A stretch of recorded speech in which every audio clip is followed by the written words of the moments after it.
Right, so we have recently covered the fact that I am selling both my cars, both the Mark 8 Fiesta ST3 and the Mark 6 Fiesta Anniversary. I'm recording this on the 1st of Jan. I already know I'm going to be selling the cars. I already have a good idea of what I'm going to get next. So firstly, I'm going to talk about why I'm selling the cars. If you haven't caught the previous couple of videos, then I'm going to be talking about what you all care about, what is coming next. So hopefully you enjoy. If you do, leave a like and subscribe. Let's see what 2024 has to bring. So the Mark 8 ST, it was never a car that was going to stay. I've had my fun with it. I don't really want to push it any further than it has been pushed. So it's time for something new. It's also the fact that's in my head. The engine, they're strong onto a certain point, and I would want to take it further than that point. So it's just not really the car for me. Driving it every day, it's incredible. I love that car. But for channel wise, for content wise, and for power wise, it's not really the car. So I did get the Mark 6 Anniversary to kind of take my mind off the power side of things and have like a stance project. Wheels, suspension, I love that car. I absolutely adore that car.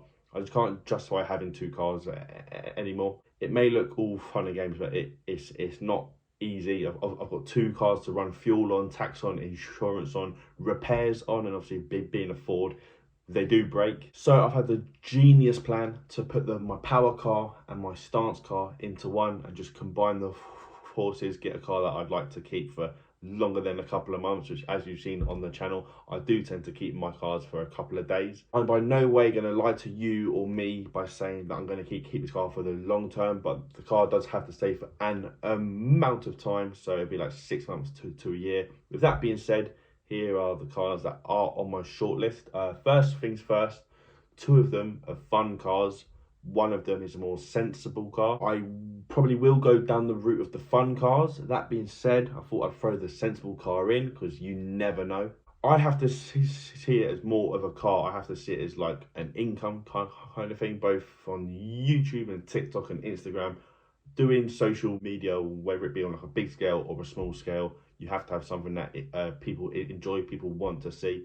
And if I get this first car that I'm about to talk about, that will all fall off, and that is the BMW 320i M Sport Shadow Edition Touring. You see, I'm very specific on the spec with this one because if it wasn't for me doing the channel and everything, I'd have this car now. I think this car is amazing. This shape, this exact spec, it's exactly what I want. Obviously, I have had the 335i in the past, which I've always said the car was perfect. The engine was just a bit too big for what I needed to do. They're just good cars, amazing space. They look stunning, but if I'm being realistic, this wouldn't do great on the channel. And I think I have to think about it, not just from a personal point of view, but from a channel point of view. And if I am intending to grow this channel to a point where I want it to be and look back on what I've done, having a 3 Series Touring, it's not really the right move.